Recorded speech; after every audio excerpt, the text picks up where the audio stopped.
Sælöll og velkomin í þessa djúpköfun. Í dag ætlum við að brjóta til merkjar stórkostlega greiningu guðfræðingsins Marie-Noël Taput á biblíutextum hvítasunnunar. Hún hefur algjörlega helgað sig því að grafa upp þessi djúpu lög og földu þýðingar sem liggja í fornum textum og það sem hún hefur fram að færa í raun alveg reynt magnað. Við ætlum að skoða hvernig hún fléttar saman lýsastórum þemumels og sönnu frelsi, stöðugri sköpun og raunverulegri einingu. Þetta snýst nefnilega ekki bara eitthvað sem gerðist fyrir þúsundum ára, heldur hvernig þessar frasagnir móta sýn okkar á ábyrgð okkar sjálfra hér og nú. Við skulum byrja á því að kasta fram svolítið óvæntri pælingu. Hvernig í ósköpunum tengist egypskur faraó úr forneld, ofsafengin vindur í Jerúsalem og hinn göðsagnakendi Babelstörn? Við fyrstu sýn hljómar þetta eins og algjör hrærigrautur, en samkvæmt greiningu Taput líkur algjörlega skýr rauður þráður þarna á milli. Við skulum sjá hvernig hún dregur þetta allt saman og opnar fyrir okkur alveg nýjan skilning. Greiningin hennar byggir á 4 meginþemum.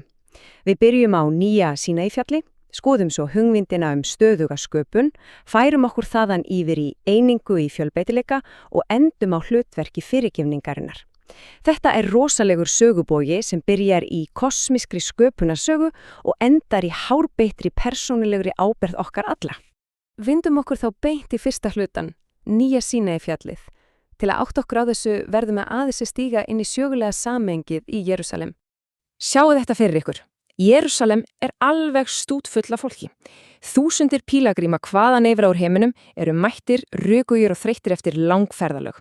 Fyrir þeim var þessi dagur nú þegar gríðarlega mikilvægur. Þeir voru mættir til að halda stóra, höfðbundna hátíð til að fagna og minnast þess þegar Guð gaf Móse lögmálið á Sínaífjalli forðamdaga. Allur þessi mannfjöldi samankomin til að endurnýja sáttmálan. Algjörlega óafvitandi að nákvæmlega þennan morgun myndi mannkynssagan taka algjöra U-beygju. Og það einmitt hér sem Þörbátt bendir á eitthvað stórkostlegt. Atburður hvítasunnunar marka tilkomu nýs Sínaífjalls. Allur þessi ofsafengni vindur og tungur af eldi bein vísun í gamlu atburðina en sýna á sama tíma að nýtt tímabil hafið. Pæli í því, á gamla Sínaífjalli var lögmálið ritað á kaldar steintöflur. Þetta voru ytri reglur, boð og bönn.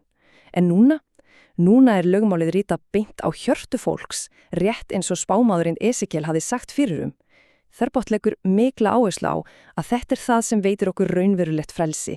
Þegar andinn stýrir okkur innan frá, við ekki lengur að hlýða út af ótta eða skyldu, heldur af kærleika. Það risastór munur.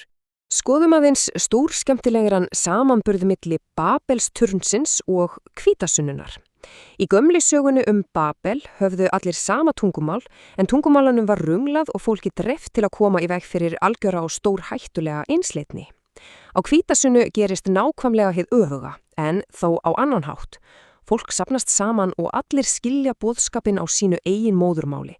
Enginn tapar sín í sérstöðu. Við ekki að fara til braka í eitt allsherjar tungumál, heldur finnum við djúpan sameiginlegan skilning þvert á allan okkar fjölbreytileika.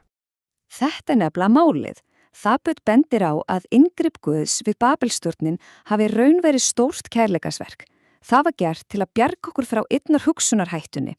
Ef allir hugsa nákvæmlega eins, verðum við bara eins og vélmenni eða tannhjól í vél og þá ekkert pláss fyrir sannan kærleika. Kærleikurinn krefst þess að við séum ólík. Hann verður til þegar 2 ólíkir einstaklingar velja sjálfviljugar að mætast. Án þessa fjölbreytileika hreinlega engin raunverulegur kærleikur mögulegur. Þetta tekur okkur beint yfir í annað þema hjá Taput sem stöðug sköpun. Nú ætlum að stíga aðeins upp úr götrum Jerúsalemborgar og horfa á heildarmyndina. Hér kemur þessi egypski faraó við sögu. Taput áhjúpar alveg hreint magnaða sögulega staðreind. Faraóinn Akhenaten samdi ótrúlegt ljóð til sólarinnar 1400 árum fyrir Krist og vitið þið hvað?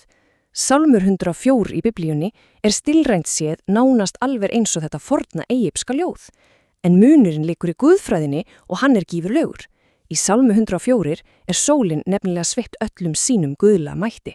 Hún ekki lengur guð, heldur bara eðlilegur, skapaður hlutur. Hún í raun bara lampi í stóra sköpnaverkinu hins eina sanna guðs.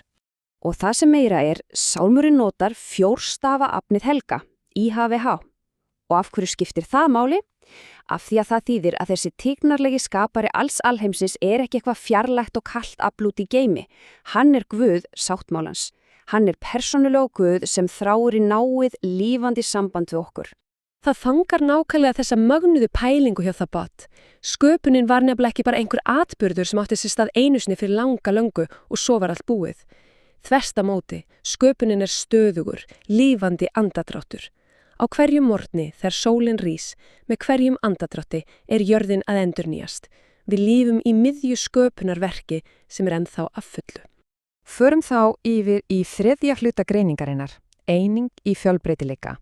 Sjáum aðeins hvernig Páll postuli tók þessara kosmísku hugmyndir og færði beint inn í mannlegt samfélag. Pælið aðeins í því hversu fáranlega róttækt þetta var á fyrstu öldinni.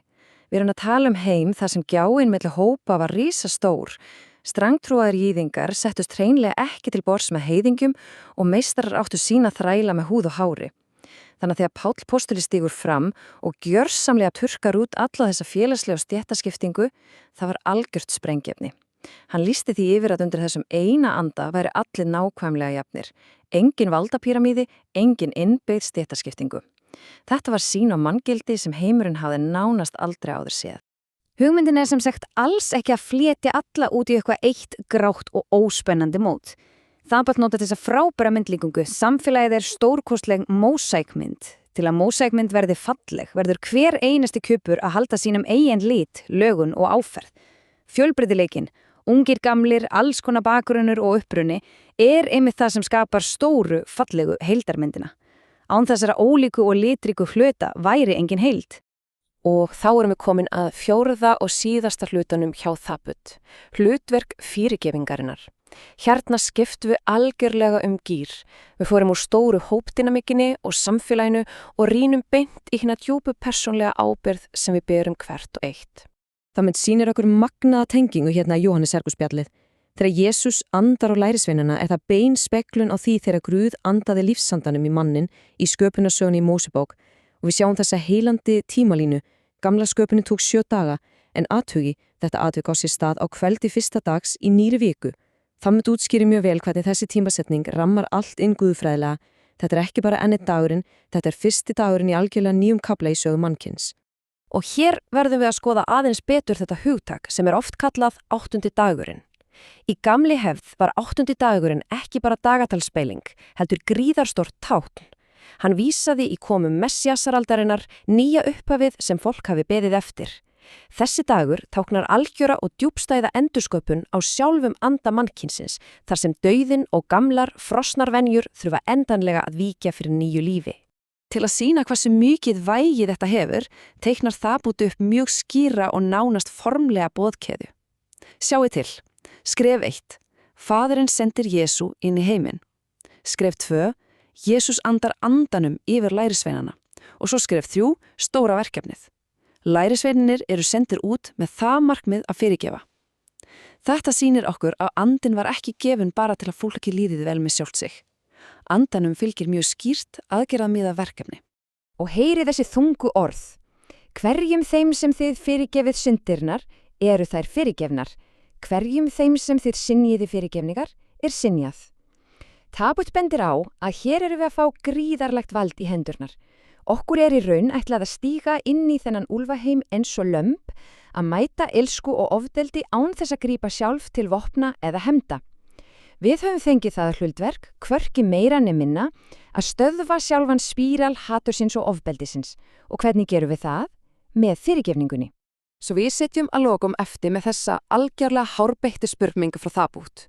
Fyrst okkur hefur raunverulega verið falið þetta hlutverk, ætlum við að stíga upp, ætlum við að nýta okkur þetta vald sem við höfum til að brjóta keðju hatursins með því einfallega að fyrirgefa, eða munum við horfa í hina áttina og skilja heiminn eftir í sári örvæntingu. Það er spurning sem á jafnvel enn meira erindi við okkur öll í dag en hún gerði fyrir 2000 árum. Takk kærlega fyrir að fylgjast með.